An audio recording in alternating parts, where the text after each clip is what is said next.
Hello, traders. FX Pip Collector here. Today is Wednesday, November 19th, and this is my analysis for the US dollar yen, and we're starting on the daily time frame.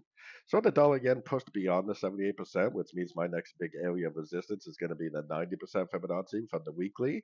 And we have to keep in mind that this low way over here could be a wave C on the weekly, and if it is, it will actually not even stop at the 90.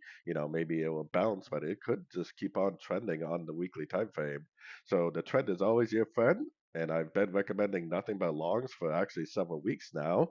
If it does go up and make a new high, then I would move my structure level up to here. But as of right now, I would say the last end of a correction is right here. So if it goes down and takes out this low, I'll be happy to start looking for shorts. But because of the weekly and the daily time frame analysis, I am very, very bullish. I am definitely still recommending longs at the end of any little three-way pullback that we perhaps may see on these sort of time frames, just like I have been for the last several weeks. Nothing to do but look for longs at the end of pullbacks, in my opinion.